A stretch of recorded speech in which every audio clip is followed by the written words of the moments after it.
Cover करेंगे, क्या sequence होगा, कब स्टार्ट करेंगे, कब फिनिश करेंगे, टेस्ट कब होंगे, ये सारा जो है एकेडमिक डिस्कशन होगा।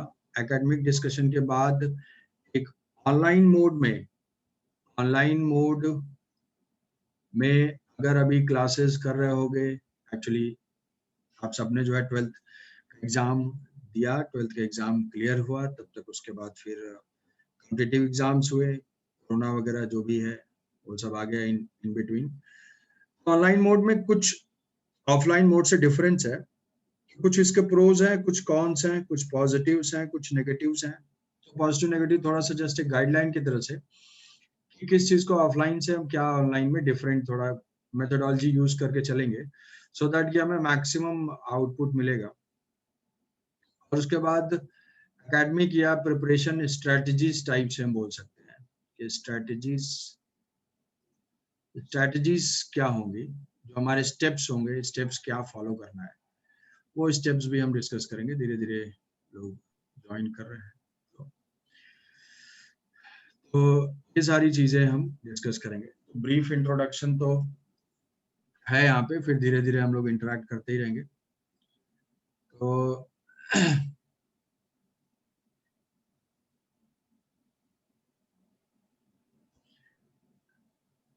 सबसे पहले जो पास आउट बैच है, पास आउट बैच जो स्पेसिफिक कुछ बातें हैं जो कि इतने दिन से, अच्छा इसमें ऑनलाइन वर्सेस ऑफलाइन वाला मोड में बता देता हूँ। सबसे पहले ऑनलाइन वर्सेस ऑफलाइन में एक इशू ये है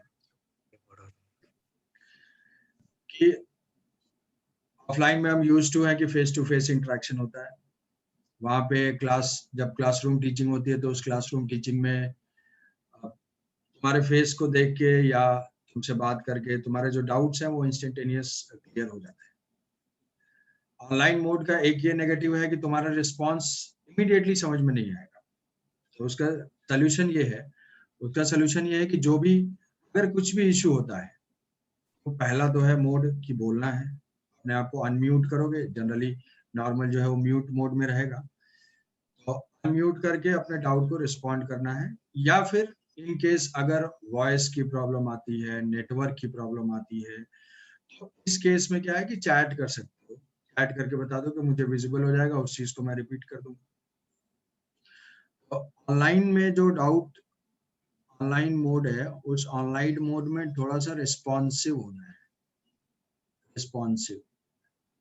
रिस्पॉन्सिव होना है और अटेंटिव होना है। इस तरीके से रियल क्लासरूम में तुम अगर पार्टिसिपेट करते, एटलीस्ट नोटबुक हो, पेन हो, जो हेडफोन है, माइक है, बिल्कुल अटेंटिव हो। ऐसा नहीं कि भाई बिल्कुल कैजुअली जो है एकदम सोफे पे बैठ के देख रहे हो, और फिर उससे बहुत गेन नहीं होगा, उससे जो है लॉस होगा। तो रेस्पॉन्सिव होना है और अटेंटिव रहना है। अटेंटिव का मतलब नोट्स और पेन, ये सारी चीजें तुम्हारे पास रहनी चाहिए। तो जो नेगेटिव है कि भाई अगर नेटवर्क फ्लक्चुएशन होता है, वॉइस डिस्कनेक्टिविटी होती है, तो उसके दो सोल्यूशन है। एक तो हमारा जो सेशन होगा वो रिकॉर्डेड होगा, जो क्लासरूम हम लोग रिकॉर्डेड सेशन होंगे, जितने भी जो भी हमारे लेक्चर्स होंगे, जो और वो रिकॉर्डिंग तुम्हारे साथ शेयर्ड होगी। तो तुम्हारे पास क्या रहेगा कि एक तो रिकॉर्डिंग, क्लासरूम की रिकॉर्डिंग रहेगी जिसको कि रेफर कर सकते हो, रिकॉर्डिंग प्लस जो क्लास नोट्स है, रिकॉर्डिंग प्लस क्लास नोट्स जो भी हम स्क्रीन पे लिखेंगे वो स्क्रीन का पीडीएफ तुम्हारे साथ तुम्हारे ग्रुप में शेयर होगा। तो एक तो रिकॉर्डिंग भी होगी साथ में और एक क्लास नोट्स भी होगा, तो इन केस अगर कुछ माइनर प्रॉब्लम हुई है तो उस माइनर प्रॉब्लम को वहां से रेफर कर सकते हो। और दूसरी बात है कि डाउट क्लियरिंग डायरेक्ट इंटरेक्शन तो है ही, इंटरेक्शन है। कुछ इंटरेक्शन कैसे, या तो बोल सकते हो या दूसरा है कि चैट कर सकते हो।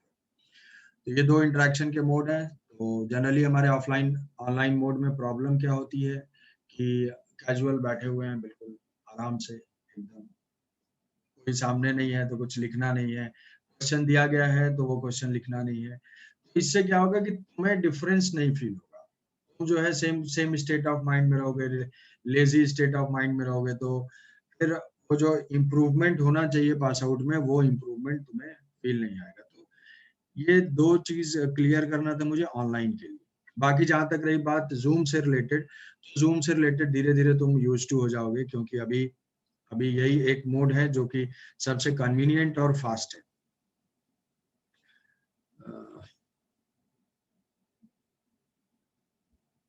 ये जो है यार, अच्छा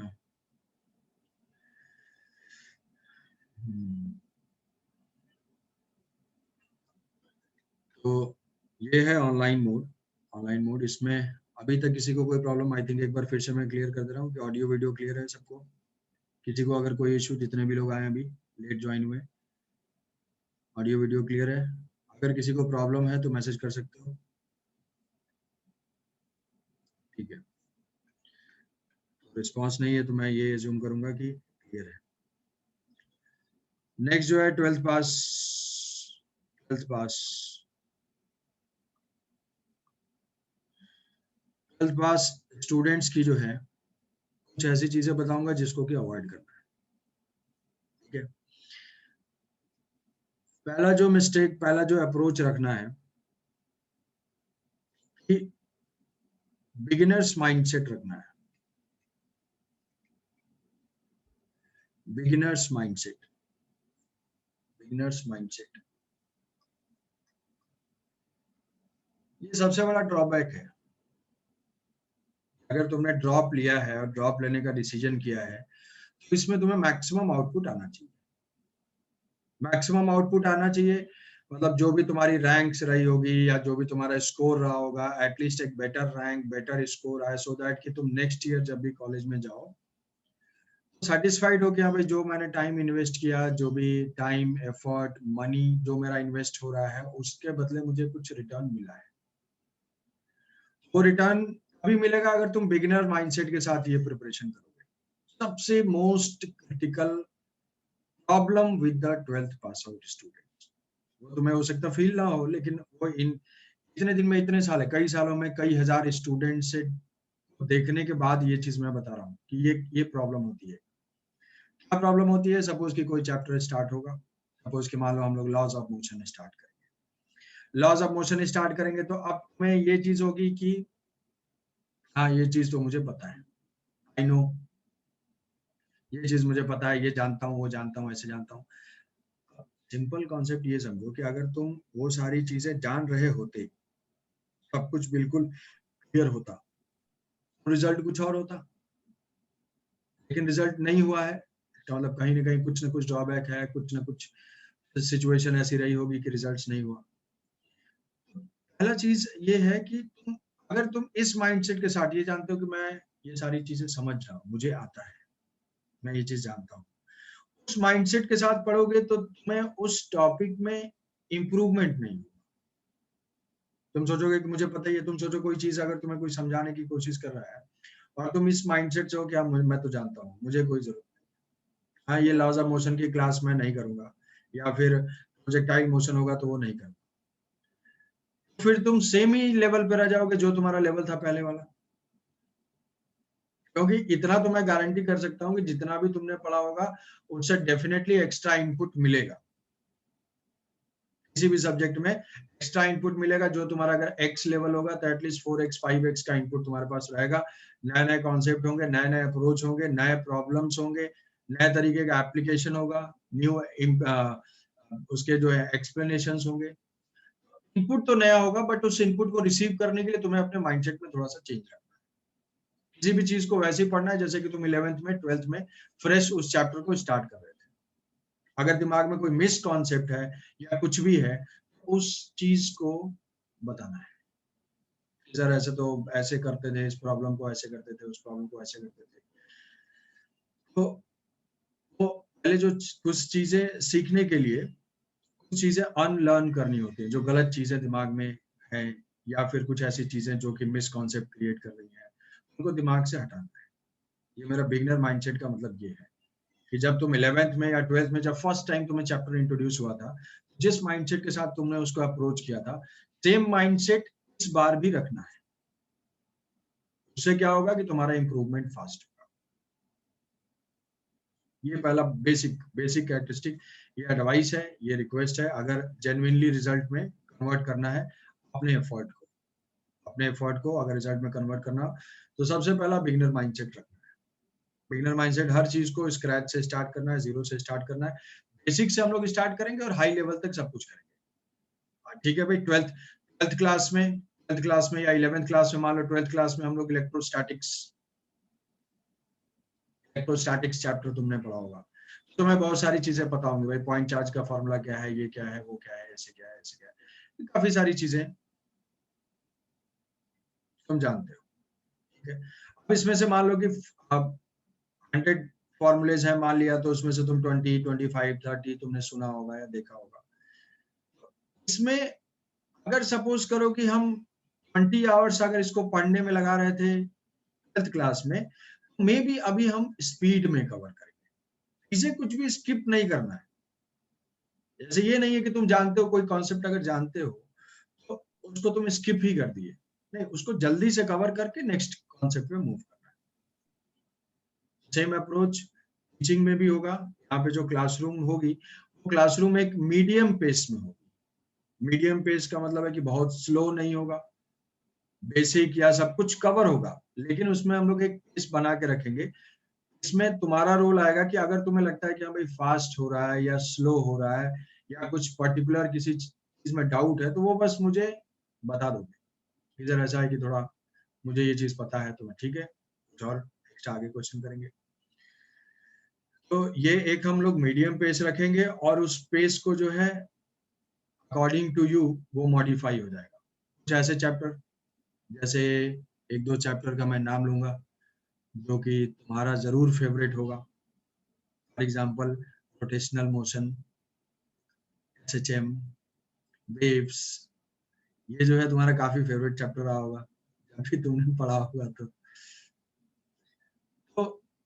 अब वो सारी चीजें हैं, तो भाई वहां पे तो तुम अटेंटिव हो जाओगे। बट कुछ ऐसे चैप्टर्स हैं, जैसे मान लो इलेक्ट्रोस्टैटिक्स है, 12th अभी जस्ट एग्जाम दिया, वो तुम्हें क्लियर होगा। तो जब वो चैप्टर चलना स्टार्ट होगा, तुम सोचोगे यार ठीक है मैं जानता हूँ ये, इस चीज को अवॉइड करना है। तुम्हें फ्रेश प्रिपेयर करना है, फ्रेश स्टार्ट करना है। तो स्पीड जो है हमारी वो वेरिएबल होगी, वो डिसाइड होगी तुम्हारे अकॉर्डिंग। तुम अगर फास्ट कवर करोगे तो हम लोग फास्ट चलेंगे, स्लो कवर करोगे स्लो चलेंगे। मैं रिक्वेस्ट करूंगा कि तुम जो है एक ऑप्टिमम स्पीड पे चलो, अंडरस्टैंडिंग भी समझो, वो नंबर ऑफ क्वेश्चन भी प्रैक्टिस करो, सब कुछ करते हुए एक मीडियम पेस में चलते रहो। सेकंड पॉइंट है स्टडी मटेरियल।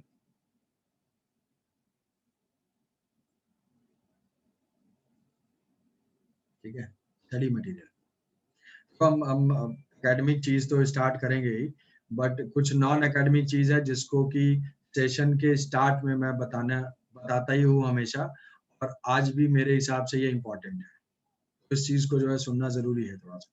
और कुछ अगर पूछना चाहो तो बोल भी सकते हो, ऐसा कुछ नहीं है। अब धीरे धीरे तुम लोग आपस में भी फेमिलियर हो जाओगे। स्टडी मटेरियल, तो स्टडी मटेरियल का क्या कहना है? स्टडी मटेरियल का कहना ये है कि जैसे क्या है, तुम पास आउट होते हो, 12th पास होते हो, तो तुम्हें क्या है कि बुक्स के बारे में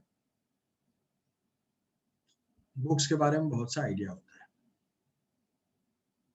ठीक है, 12th में तुम जान गए हो कि हाँ भाई एच वर्मा होता है, यूरोडो होती है, डीसी पांडे होते हैं, बीएम शर्मा होते हैं, सिंगेज होता है, ये होता है, आकाश का मटेरियल है, फिटजी का मटेरियल है, चैतन्य है, ये है। मतलब हर चीज के बारे में तुम एक्सपोज्ड हो। तो too much knowledge is also dangerous. अगर जितना ज्यादा मटेरियल तुम एक ऑप्टिमम लेवल, एक मिनिमम लेवल के बाद जो सिलेक्शन है, एक ऑप्टिमम लेवल पे जो सिलेक्शन है, जो रिजल्ट है, result is inversely proportional to number of amount of study material. जितना ज्यादा मटेरियल, फेल होने के चांसेस उतना क्लियर। रिजल्ट रिजल्ट की बात हो रही है। एक ऑप्टिमम लेवल, एक मिनिमम लेवल के बाद, जैसे थ्रेशोल्ड पड़ा होगा फोटो इलेक्ट्रिक इफेक्ट में, वैसे ही एक थ्रेशोल्ड स्टडी मटेरियल के बाद अगर एक्स्ट्रा मटेरियल तुमने अपने ऊपर बम्बार्ड किया, मतलब उसके लिए अगर टेम्पटेशन आया, वो क्या होगा, वो तुम्हारे टाइम को कंज्यूम कर देगा और तुम्हारे रिजल्ट को अफेक्ट करेगा। और ये बात मैं बहुत बार समझाता हूँ, लेकिन कोई मानता है वो तो सेलेक्ट हो जाता है। देखो ऐसे हम लोग ने जितने बच्चों को पढ़ाया है उसमें से भाई क्लास में से आईआईटी में भी लोग पढ़ रहे हैं, ऐसा है कि प्राइवेट कॉलेज में भी पढ़ रहे हैं। कंटेंट तो सबको सेम दिया जा रहा है, एफर्ट सबके साथ सेम बताया जा रहा है, डाउट क्लियरिंग है, टीचिंग है, मोटिवेशन है, स्ट्रेटजी है, जितनी भी चीजें हैं वो सबको सेम चीज ही बताया जा रहा है। बट कुछ लोग कन्वर्ट करते हैं, कुछ लोग नहीं कन्वर्ट करते। रिजल्ट ये होता है, रीजन ये होता है कि फॉलोइंग में, कि तुम किस स्पिरिट में, किस इंटेंशन के साथ उसको फॉलो करते हो। ये जो है स्टडी मटेरियल वाली चीज जो है, स्टडी मटेरियल उसको अवॉइड करना है। तुम्हें एक फिक्स्ड रेफरेंस रखना है, फिक्स्ड अपना रेफरेंस बुक भी मैं बता दूंगा। रेफरेंस बुक जो है हमारा, जो स्टडी मटेरियल तुम्हें दिया जाएगा, जो चैतन्य का स्टडी मटेरियल है वो तो है, वो तुम्हारे पास रहेगा। स्टडी मटेरियल जो चैतन्य का मिलेगा, एक वो है। दूसरा उसके बाद कुछ रेफरेंस बुक जो स्टैंडर्ड टेक्स्ट, वो HCV और प्लस IE यूरोडोफ,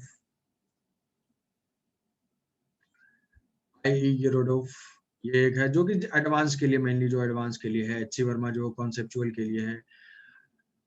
अब ये, या फिर किसी के पास किसी ने DC पांडे वगैरह फॉलो की है तो DC पांडे की वॉल्यूम्स, DC पांडे में भी कई सारे वॉल्यूम्स होते हैं, बहुत ज्यादा वॉल्यूमिनस किताब है। तो यूजफुल तो है, सब कुछ यूजफुल है, बट हमारे पास क्या है, टाइम उस उतना नहीं है।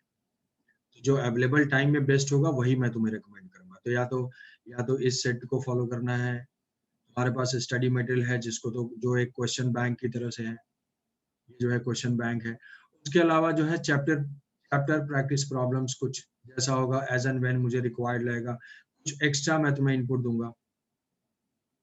उसके बाद जो है past year questions, past year papers.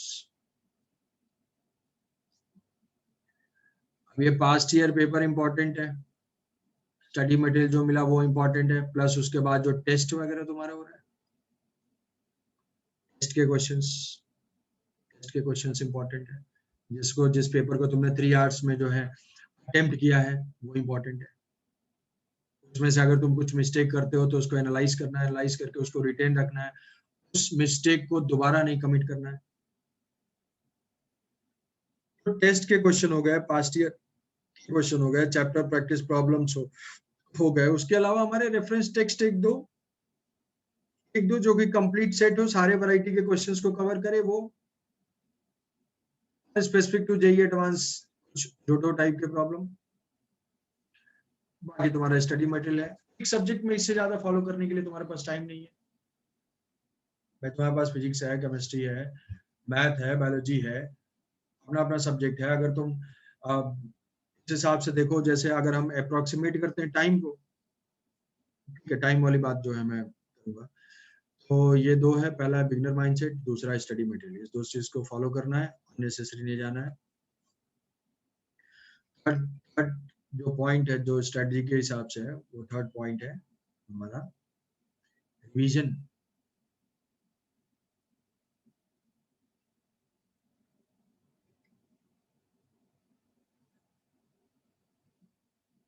Revision revision में तुम रिवाइज, अगर कोई भी तुम्हें, ये कोई भी सिलेक्टेड कैंडिडेट ये नहीं बताएगा, बुक्स का तुम्हें रेफरेंस तो सब दे देंगे, ये बुक्स मैंने फॉलो किया, वो बुक्स फॉलो किया, इस कोचिंग को ज्वाइन किया, उस कोचिंग को ज्वाइन किया। अगर तुम किसी भी स्टैंडर्ड बुक को अगर लोगे, किसी भी स्टैंडर्ड बुक को, मे भी तुम रियलाइज करो या ना करो, कोई भी स्टैंडर्ड बुक, कोई भी स्टैंडर्ड इंस्टीट्यूट का जो कंटेंट है, that is more than sufficient, provided कि वो सारा कंटेंट तुम्हें याद हो, एक सोर्स का सारा कंटेंट याद हो। मैं तुम्हें गारंटीड बोल सकता हूं कि तुम अच्छे रैंक के साथ आओगे, अच्छी ऑल इंडिया रैंक रखोगे, इसकी मैं गारंटी दे सकता हूं, अगर उस एक सोर्स के सारी चीजें तुम्हें बिल्कुल क्लियर है, तुम एक्स्ट्रा मत जानो। तुम क्या करते हो कि जैसे मान लो हमने काइनेमेटिक्स स्टार्ट किया, लॉज ऑफ मोशन स्टार्ट किया, अभी जस्ट स्टार्ट किया, तुम्हारे पास एक एनर्जी है, एक मोमेंटम है, उस उसमें क्या कर दिया तुमने कि उसको मल्टीपल रेफरेंस से स्टार्ट कर दिया रेफर करना। तुम नेट पे भी सर्च मार रहे हो, कहीं और भी कुछ बता रहे हो, कुछ और बुक फॉलो कर रहे हो। पता चला एच सी वर्मा से भी प्रोजेक्टाइल कर लिया, डीसी पांडे से भी प्रोजेक्टाइल कर लिया, बीएम शर्मा से भी प्रोजेक्टाइल कर रहे हो, मतलब तुम अब उसमें पीएचडी कर रहे हो। पीएचडी कर रहे हो मतलब टाइम वेस्ट। प्रोजेक्टाइल से हो सके एग्जाम में क्वेश्चन आए, हो सके ना आए। अगर तुम्हें ऐसा लगता है तो तुम्हें रिवाइज करना है मल्टीपल रिविजन्स।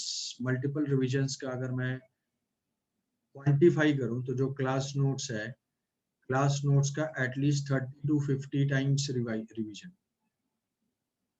क्लास नोट्स जो है वो तुम्हारे 80% क्वेश्चंस को, 80% कॉन्सेप्ट्स को, 80-85% कॉन्सेप्ट्स को कवर कर देगा। 85% कॉन्सेप्ट। तो सर बाकी 15%, किसी एग्जाम में टॉप करने के लिए तुम्हें 60-70% स्कोर चाहिए होता है। ये जितना टाइम क्लास नोट, जितना तुम क्लास अटेंड करोगे और उसको अगर रिटेन रखोगे तो ये हो जाएंगे। और इनको अगर तुम इम्प्लीमेंट कर देते हो, इन सारी चीजों को तुम कम टाइम में इम्प्लीमेंट कर दो।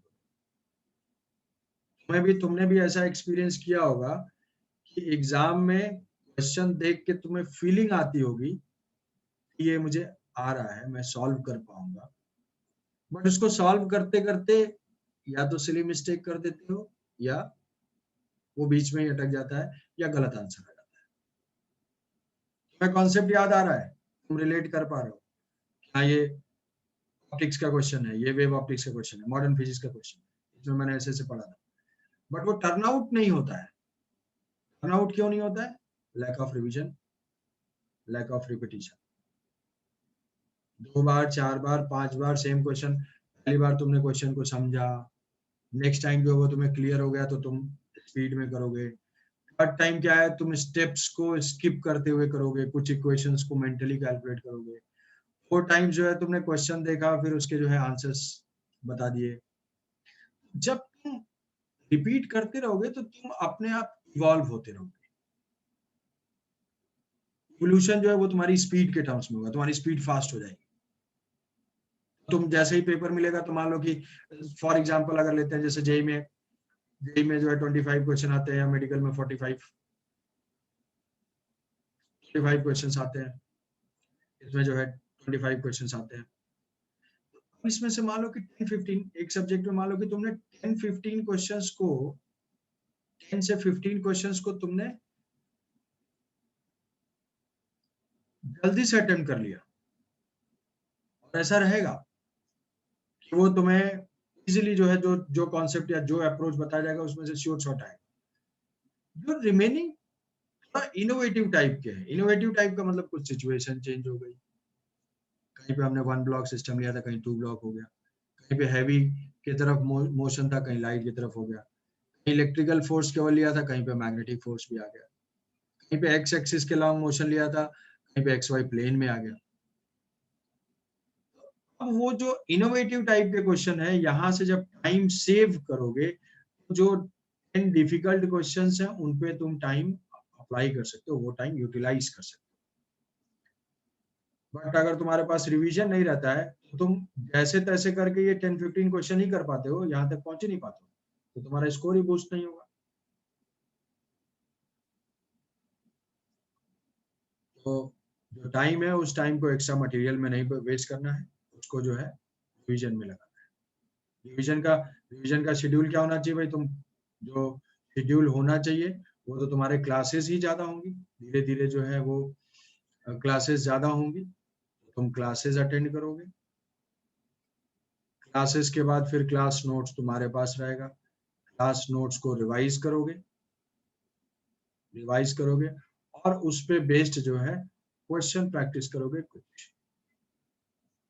प्रैक्टिस क्वेश्चंस, ठीक है, सेम कॉन्सेप्ट्स के ऊपर जो तुम्हें स्टडी मटेरियल दिया जाएगा वहां पे रहेगा। तो क्लास नोट्स को रिवाइज किया, क्लास में कुछ क्वेश्चन दिया हुआ है तो उसको अटेम्प्ट किया, उसके बाद फिर कुछ क्वेश्चन दिया हुआ है, नहीं है तो लास्ट ईयर के क्वेश्चंस में से कुछ क्वेश्चन देखोगे। हार्डली इसको रिवाइज करने, मान लो तुम एक सब्जेक्ट के लिए 2 आवर्स करते हो, यहाँ से 15 मिनट्स और यहाँ से जो है 1 आवर या 40 मिनट्स, 1 आवर 40 मिनट, ज्यादा भी नहीं बोलो, 20 क्वेश्चंस तुम यहाँ से प्रैक्टिस कर लोगे, फिर दूसरे सब्जेक्ट को टाइम दोगे। ऑलमोस्ट अगर ये मानते हैं हम कि तुम डेली 10 क्वेश्चंस, 10 ऑब्जेक्टिव्स मिनिमम, जो कि एटलीस्ट 20-30 होना चाहिए। अगर मिनिमम मानते हैं हम कि 10 क्वेश्चंस तुम अलग वैरायटी के, फिर से वही बात है, अच्छे क्वेश्चंस तुम अगर सॉल्व करते हो तो ऑन एन एवरेज 6 मंथ, हम एवरेज एक टाइम एस्टिमेट करते हैं, 6 मंथ है हमारे पास एवरेज टाइम। अभी नोटिफिकेशन नहीं है, कुछ भी नहीं है, एग्जैक्ट टाइम नहीं बताया जा सकता, बट 6 मंथ, 1 मंथ में तुम ऑलमोस्ट जो है 300 क्वेश्चंस कर लोगे। 6 मंथ में जो 1800 क्वालिटी क्वेश्चंस रहेंगे तुम्हारे पास, जिसको कि तुमने खुद से अपने एक नोटबुक में, सेपरेट नोटबुक में सॉल्व किया हुआ है, ये रहेगा। तुमने क्लास में क्वेश्चन सॉल्व किए हैं, on an average 5 to 10 questions class में हो रहे हैं, 20 क्वेश्चंस क्लास में हो रहे हैं। फिर उसके बाद तुम्हारा टेस्ट है, चैप्टर टेस्ट है, ये वो कुछ, हमारे पास एक एक्युमुलेट हो जाएगा अच्छा खासा क्वेश्चन बैंक, जो तुम्हें सेलेक्ट कराने के लिए सफिशिएंट होगा। अब ये क्लास नोट्स का पीडीएफ मिल रहा है, इसका मतलब ऐसा नहीं है कि तुम नहीं लिखोगे। PDF plus recording is a support material. In case बहुत इमरजेंसी में मान लो तुम लिख नहीं पाए, बहुत इमरजेंसी में कुछ हो गया, तुम लिख नहीं पा रहे, तो वो पीडीएफ वहां से तुम देख लिए। कहीं पे क्लास डिस्कनेक्ट हो गया, कुछ हो गया, ऐसे केस में अगर तुमने कर लिया, चलो रिकॉर्डिंग से मैंने देख लिया कि हाँ भाई ये पॉइंट मेरा 10 मिनट्स नेटवर्क प्रॉब्लम था या कुछ थोड़ा समझ नहीं आ रहा है, तो वहां से देख लिया। लेकिन अब ये नहीं कि क्लास छोड़ के मैं रिकॉर्डिंग देखूंगा, ये बैड अप्रोच नहीं, वो एक सपोर्ट की तरह से। और रिवीजन इसके बाद फिर टेस्ट से पहले होगा। ऐसे तो ये 2-3 चीजें हैं जो कि तुम्हारे प्रिपरेशन स्ट्रेटजी से रिलेटेड है, ये बिगिनर माइंडसेट, स्टडी मटेरियल एक ऑप्टिमम लेवल और रिवीजन, ये 3 चीजों को डिसिप्लिन में रखना है। तो इसको फॉलो करना है। इसमें किसी को कोई कुछ पूछना चाहता है? एनीवन? किसी मटेरियल कुछ कि ये बुक फॉलो है मेरे पास, ये है, सफिशिएंट होगा या नहीं, या कुछ पर्टिकुलर ऐसा बोल सकते हो? अरे ऐसे क्या साइलेंट हो? अच्छा ठीक है।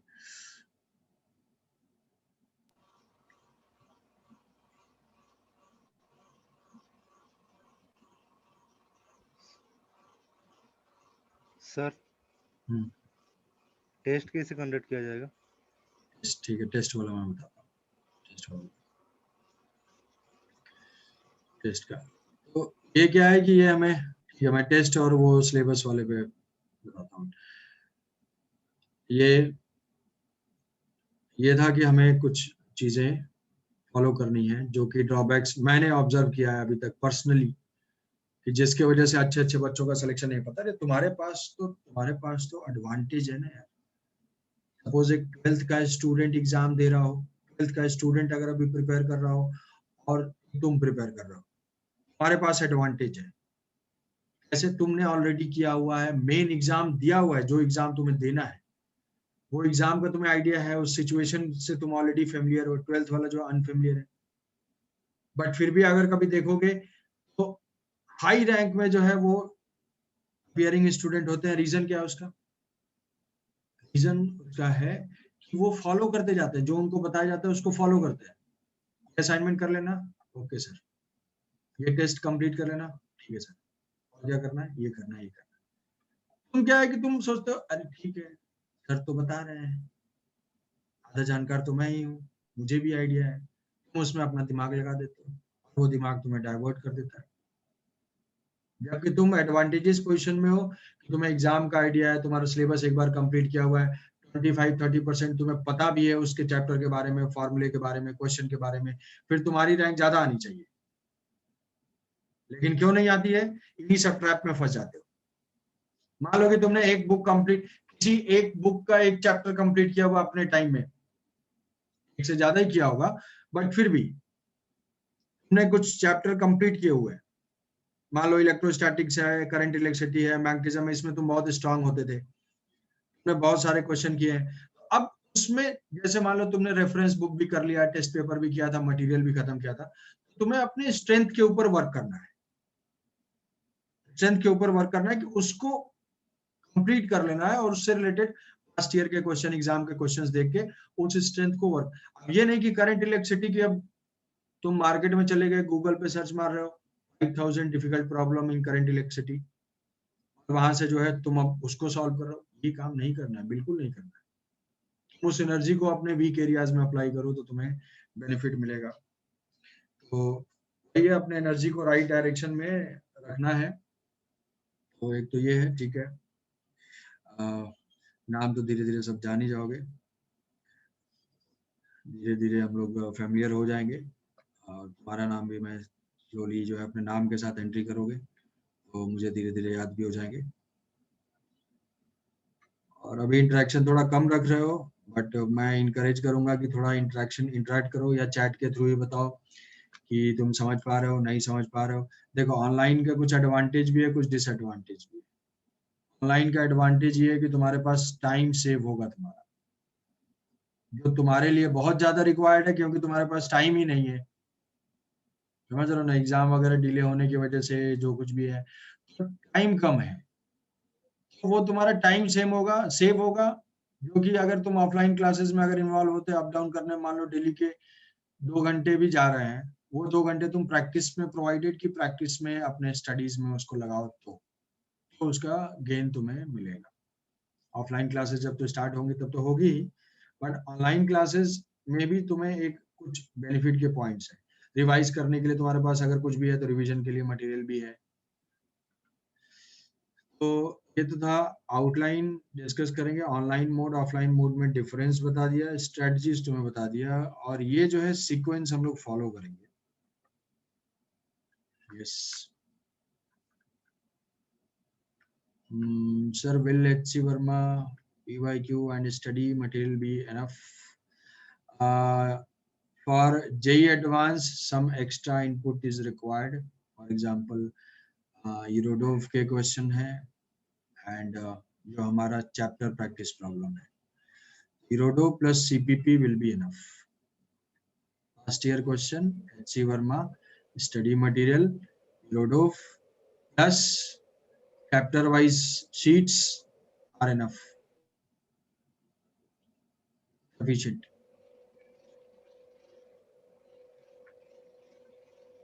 इतना इतना कर लोगे तो तुम मतलब इतना अगर अच्छे से इम्प्लीमेंट कर लोगे तो मैं मिनिमम, मतलब बहुत बुरे से बुरे हालत में 2000 रैंक तक एक्सपेक्ट कर सकते हो JEE एडवांस में, 0 से 2000 के बीच में, अगर ये कंटेंट में तुम बिल्कुल थ्रू हो।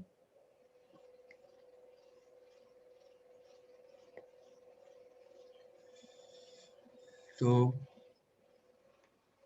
ठीक है, हाँ भाई। तो अब ये एकेडमिक वाली चीजों पे चलते हैं। एकेडमिक जो भी है कि हमारा सीक्वेंस कैसा रहेगा, वो सीक्वेंस के लिए हम स्टार्ट करेंगे 11th वाले पोर्शन से ही। 11th वाले पोर्शन से होगा, तो 11th के टॉपिक से। 11th के टॉपिक्स का रीजन क्या है कि ऑलरेडी जो है 12th से एक बार तुम फेमिलियर हो, ठीक है, 12th वाली चीजें तो एक बार पढ़ा हुआ है, तो जस्ट अगर इमीडिएट स्टार्ट होगा 11th वाला जो है तुम्हारा थोड़ा सा रिवीजन भी नहीं हुआ होगा, और ऑब्वियसली कुछ फेवरेट टॉपिक्स भी रहे होंगे जैसे रोटेशनल वेव और ये सारी चीजें, तो वो सारा 11th में है। तो एक तो 12th वाली चीजों से फेमिलियर हो, प्लस डिफिकल्टी में भी थोड़ा सा इजी है, तो हम 11th वाले से स्टार्ट करेंगे। अभी हमारा सीक्वेंस रहेगा, यहाँ से स्टार्ट करेंगे लॉज ऑफ मोशन से। लॉज ऑफ मोशन से कुछ का क्वेश्चन हो सकता है कि सर यूनिट एंड डायमेंशन वगैरह हम लोग पढ़ेंगे, उसको एंड में पढ़ेंगे, ठीक है। यूनिट एंड डायमेंशंस वगैरह भी पढ़ेंगे, बट एक प्रायोरिटी ऑर्डर में फॉलो करेंगे। तो ये लॉज ऑफ मोशंस हैं, लॉज ऑफ मोशन पढ़ते ही वेक्टर के बाद काइनेमेटिक्स। अब सपोज की क्लासेस हुई, ये जो है नंबर ऑफ लेक्चर्स मैंने यहाँ पे मार्क किए हैं, ये जो नंबर ऑफ लेक्चर्स हैं ये क्या है, टेंटेटिव है, टेंटेटिव इंडिकेटिव है। ये जो है वो तुम्हारे स्पीड के ऊपर डिसाइड हो जाएगा। अगर तुम थोड़ा सा फास्ट एब्जॉर्ब करोगे, जल्दी जल्दी करोगे, सीखते जाओगे, समझते जाओगे, तो हम लोग उसको जल्दी कवर कर लेंगे। अगर मुझे लगेगा कि भाई तुम नहीं समझ पा रहे हो, तुम्हें कुछ प्रॉब्लम हो रही है, तो हम लोग उसको अडॉप्ट करेंगे। जैसे मान लो कि कुछ ऐसी चीजें हैं जो कि जैसे वही फॉर एग्जांपल ये रोटेशनल मोशन है, सेंटर ऑफ मास है, कोलिजन है, ये सारी चीजें हैं। ये मान लो कि अगर इसमें डाउट है तो थोड़ा बहुत हम ये जो इंडिकेटिव लेक्चर्स हैं, इस इंडिकेटिव लेक्चर से थोड़ा टाइम अपना प्लस माइनस कर सकते हैं। तो ये यहाँ पे मैंने इंडिकेटिव नंबर ऑफ लेक्चर्स डाले हैं और एक लेक्चर जो है 1.5 आवर्स के अकॉर्डिंग, तो 1.5 घंटे की क्लास के हिसाब से ये मार्क किया हुआ है टेंटेटिव। बट एक्चुअली हमारी क्लास जो है 2 घंटे की है, तो ये जो है वेरी कर सकता है। बट ये देखने के लिए कि हम कितना टाइम किस पे अलॉट करेंगे। अब यहाँ से सीक्वेंस ये होगा कि हम एग्जैक्टली जो है ये सारे कंटेंट है, ऐसा नहीं कि बिल्कुल एकदम हम सेम सीक्वेंस ही फॉलो करेंगे कि ये है इसके बाद ये होगा इसके बाद ये होगा, थोड़ा बहुत उसमें ऑर्डरिंग चेंज हो सकता है। चैप्टर खत्म होगा, चैप्टर के बाद हमारा डाउट सेशन होगा। चैप्टर मान लो यहाँ से हमारा कंप्लीट होता है, ये चैप्टर कंप्लीट होता है। चैप्टर कंप्लीट होने के बाद जो है हमारा डाउट सेशन होगा। डाउट सेशन बोल सकते हो या असाइनमेंट डिस्कशन बोल सकते हो कि जो असाइनमेंट है, जो असाइनमेंट तुम्हें दिया गया है वो असाइनमेंट्स को डिस्कस किया जाएगा। क्वेश्चन, अच्छा वो डाउट सेशन में जैसे मान लो तुम्हारे पास जो भी असाइनमेंट्स हैं, वो असाइनमेंट्स सॉल्व करते रहोगे। सपोज कि हमारे 2-3 क्लासेस हो गई, 2-3 क्लासेस के बाद क्या होगा कि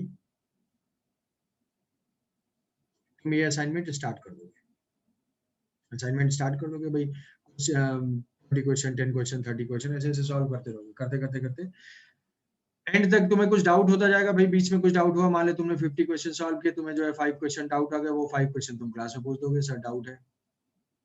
बोलूंगा ठीक है हम लोग कल डिस्कस कर लेते हैं, परसों डिस्कस कर लेते हैं, चलो आज डाउट डिस्कस कर लेते हैं। तो डाउट डिस्कशन हमारा एक थ्रू आउट प्रोसेस है, ऐसा नहीं कि लास्ट में ही डाउट पूछना है, ऐसा कुछ भी नहीं है। तो जी जो भी जैसे डाउट आ रहा है उसको क्लियर करते हुए चलना है। Consistency is more important. जो है एक ही दिन 10 घंटे पढ़ो, 10 आवर्स की स्टडी करो, वो बेटर है कि 1 आवर्स की स्टडी जो है डेली कर रहे हो इन डेज में। Distributed learning, distributed learning is the best way of learning. Distributed होना चाहिए दिमाग में डेली, जो है लॉज ऑफ मोशन के कॉन्सेप्ट चलने चाहिए डेली। उससे जो है तुम्हारा रिटेंशन ज्यादा होगा, बेटर क्लैरिटी आएगी, फिर तुम्हें over a period of time तुम्हें कॉन्फिडेंस आना स्टार्ट होगा। क्या करते हो कि कुछ दिन तक तो पढ़ते नहीं हो, अचानक से एक दिन उठोगे और सारा जो है 1 से लेके 200 तक क्वेश्चन जो है सॉल्व करने लगोगे। उससे तुम कुछ सीख नहीं पाओगे, उससे तुम कुछ सीख नहीं पाओगे। वो फिर क्या होगा कि बस एक जैसे स्कूल में असाइनमेंट सबमिट किया होगा, तुम्हें पता होगा, बहुत अच्छे तरीके से बहुत हार्ड वर्क से तुम असाइनमेंट सबमिट करते होगे, या प्रैक्टिकल की कॉपी जैसे बनाया होगा समझे, प्रैक्टिकल की कॉपी में सबमिट किया होगा, फिजिक्स प्रैक्टिकल, केमिस्ट्री प्रैक्टिकल, बिना प्रैक्टिकल के रीडिंग आ गई उसमें, प्लस माइनस 2% 4% कर दिया। तो प्रैक्टिकल की कॉपी नहीं बनानी है इसको, तो प्रैक्टिकल की कॉपी नहीं बनानी, वैसा वैसा नहीं करना है। ठीक है, कंसिस्टेंसी, रेगुलर क्लास चलना स्टार्ट हो गया, मैंने क्वेश्चन देखना स्टार्ट कर दिया, 2 3 4 कॉन्सेप्ट बताए गए, मैंने पास्ट ईयर की बुक उठाई, वहां से देख लिया, जो एच वर्मा उठाया वहां से देख लिया, ईरोडो से कुछ क्वेश्चन देख लिया, असाइनमेंट के प्रॉब्लम मिले वहां से कुछ कर लिया, कुछ क्वेश्चन में खत्म करते चला हूँ, कल 10-20 क्वेश्चन फिर कर लिया, कल उसके बाद 10-20 क्वेश्चन और कर लिया। मतलब ऐसा करते हुए रेगुलर में चल रहा हूँ, चलते चलते जो है मुझे एंड में अभी भी मेरे पास क्या है कि 30 क्वेश्चन के डाउट है, 30 क्वेश्चन के डाउट है, हमारा डाउट सेशन होगा, डाउट सेशन में उसको क्लियर करना है, जो भी कॉन्सेप्ट वॉन्सेप्ट है वो क्लियर करने के बाद हमारा एक चैप्टर टेस्ट होगा।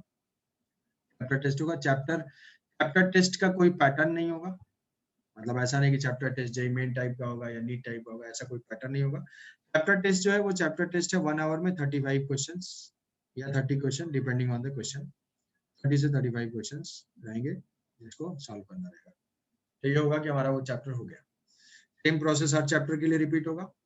ऑलमोस्ट जो इसमें जो मैंने हेडिंग्स डाले हैं वो हेडिंग्स 38 हेडिंग्स है, यहाँ से देखोगे, वेक्टर है, फिर काइनेमेटिक्स है, फिर वर्क एनर्जी पावर है, रोटेशनल थर्मोडायनेमिक्स है, यहाँ से फ्लूइड और ये सारा कुछ है, फिर हमारा इलेक्ट्रोस्टैटिक्स वेव चैप्टर जो है इसके बाद इलेक्ट्रोस्टैटिक्स, करंट, इलेक्ट्रिसिटी, मतलब जो 11th प्लस 12th का सीक्वेंस है।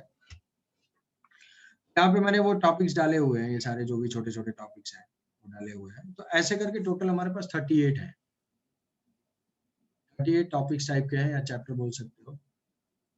तो तुम्हारे पास 38 चैप्टर टेस्ट इतना मान सकते हो। तो जैसे छोटे-छोटे हैं चैप्टर्स, जैसे इलेक्ट्रोमैग्नेटिक वेव है और ये है एम वेव एंड एसी है, ये सारा जो है एक साथ हो सकता है। ये जो मॉडर्न फिजिक्स है ये एक साथ हो सकता है। तो ये बोल सकते हो कि ऑलमोस्ट 30 से 35 प्लस चैप्टर टेस्ट होंगे। 30 से 35 तक इतने जो है क्लास टेस्ट या चैप्टर टेस्ट होंगे। क्लास टेस्ट के बाद फिर जो है हमारा पार्ट टेस्ट होगा। पार्ट टेस्ट के बाद जो है फुल टेस्ट होगा। पार्ट टेस्ट मतलब 3-4 चैप्टर को एक साथ कंबाइन करके। तो पार्ट टेस्ट और फुल टेस्ट वाला इनका नंबर जो है ऑलमोस्ट ये मान सकते हो कि एक साथ जो है 4 से 5 टॉपिक रहेंगे। तो इनका अप्रोक्सीमेट नंबर जो है वो 8 और इनका अप्रोक्सीमेट नंबर 8। तो 16 के आसपास 16 ये हो जाएगा और ये है, तो मतलब टोटल जो है 50 टेस्ट के अराउंड। टोटल हमारा जो शेड्यूल है, शेड्यूल में 50 टेस्ट होंगे एक सब्जेक्ट पे। 50 टेस्ट हो गए हर सब्जेक्ट। बाकी सब्जेक्ट टीचर तो अपना तुम्हें बताएंगे, ऐसा नहीं कि मैं सारे सब्जेक्ट की जिम्मेदारी लेके तुमको बता रहा हूँ। मैं तुम्हें ये बता रहा हूँ फिजिक्स में कितने टेस्ट होंगे। ऑलमोस्ट 30 से 35 क्लास टेस्ट होंगे, कुछ पार्ट टेस्ट होंगे, उसके बाद एंड में फुल टेस्ट होंगे जब हम कोर्स कंप्लीट करने जाएंगे। सर कोर्स कंप्लीट कब होगा? अभी कोर्स शुरू तो हुआ नहीं, कंप्लीट करने की टेंशन। तो 15 अक्टूबर से हम मानते हैं कि हमारी स्टार्टिंग है। 15 तो नहीं है वैसे, आज है 15 अक्टूबर से। मैं मैक्सिमम अभी एस्टिमेट करूंगा ये 15 अप्रैल तक।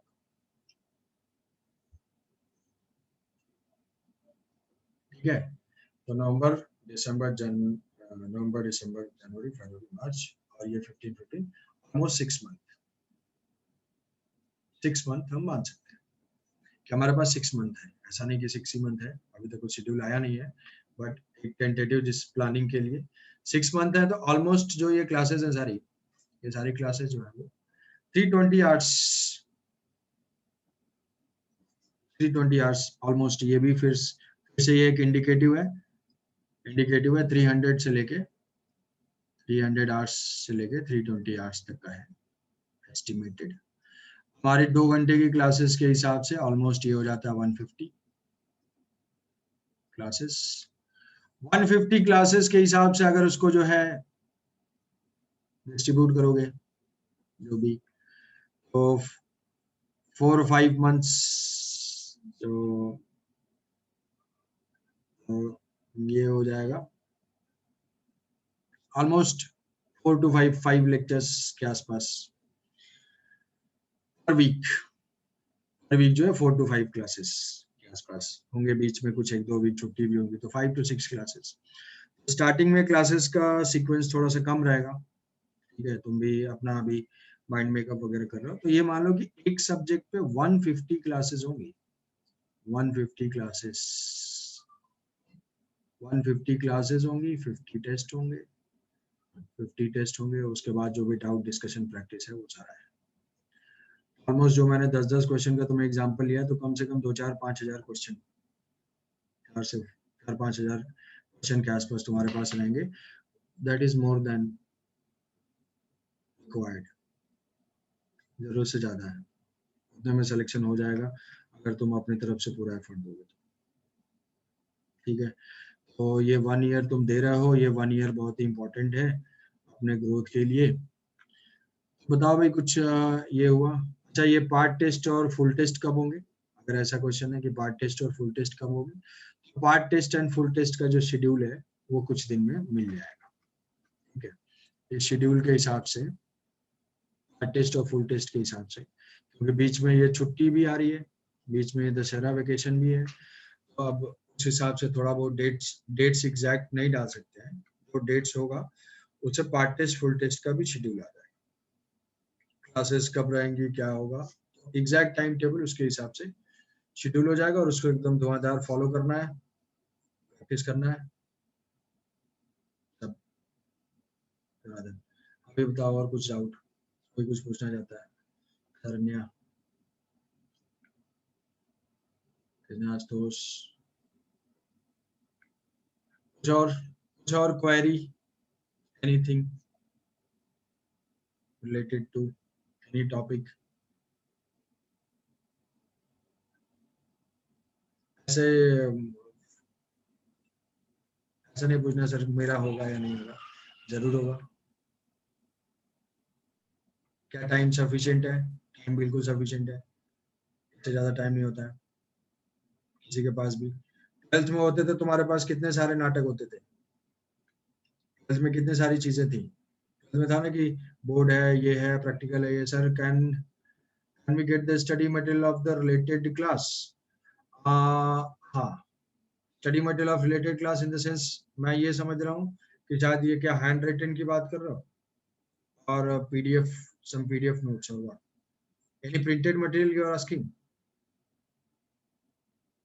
Printed material or handwritten printed material? concept related material. Concepts related material, हाँ ठीक है, वो तो स्टडी मटेरियल मिलेगा, एडमिशन के टाइम पे आपको मिल जाएगा स्टडी मटेरियल, कॉन्सेप्ट्स वहाँ पे होंगे। Yes sir.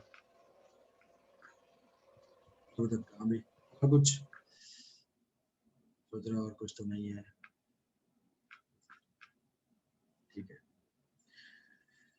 तो ये हमारा सीक्वेंस रहेगा, सीक्वेंस ये भी तुम्हारे पास पहुंच जाएगा, तुम्हारे ग्रुप पे पोस्ट कर दिया जाएगा, बाकी शेड्यूल भी पोस्ट कर दिए जाएंगे। बहुत सारी बातें हो गई, अब हम लोग कुछ एकेडमिक भी कर लेते हैं। तो ये तो सारा डिस्कशन हो गया, अब हम कुछ पढ़ाई रिलेटेड चीजें कर लेते हैं। लॉज ऑफ मोशन को हम स्टार्ट करते हैं। तो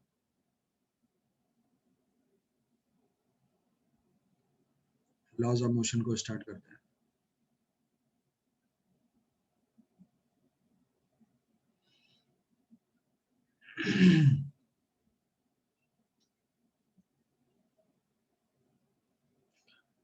तो ये जो है,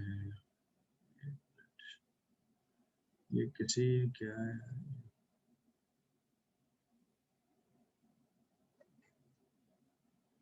ये किसी ने तो लिखने की कोशिश की है, ये इरेज है, ठीक है।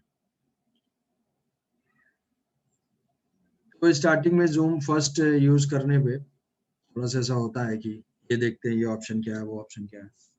तो ज्वाइन करने के लिए अपने आप वो सेव में हो जाएगा, ठीक है। ये आईडी और पासवर्ड रहेगा, वहां से सेव कर लोगे। पासवर्ड जो है मेरे हिसाब से तो वही रहेगा 192021, बस वो पासवर्ड एंट्री करोगे, टाइम पे लॉगिन हो जाओगे। तो कुछ तो ठीक है, हम स्टार्ट करेंगे बेसिक से स्टार्ट करेंगे और फिर थोड़ा स्पीड में आगे मूव करते जाएंगे। पहला है हमारा laws of motion. Laws of motion और बेसिकली फोर्स के बारे में हम स्टडी करेंगे। लॉज ऑफ मोशन, या फिर हम इसको बोल सकते हैं एग्जैक्टली लॉज ऑफ मोशन तो नहीं, फोर्सेस अगर हम डिस्कस करेंगे, ये जो है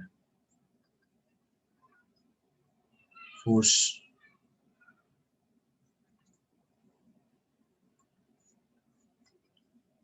तो फोर्स, अब डेफिनेशन तो ठीक है, वो सब तो बचपन की बातें हैं कि फोर्स इज अ पुश और पुल। कि फोर्स क्या होता है, फोर्स को हम कर सकते हैं कि ये पुश और पुल वाली कैटेगरी में होगा। विच कैन, कोई फोर्स है which can change, it can change, क्या चेंज कर सकता है?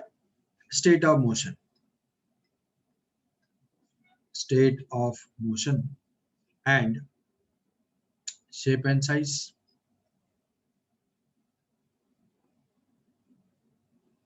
State of motion and shape and size.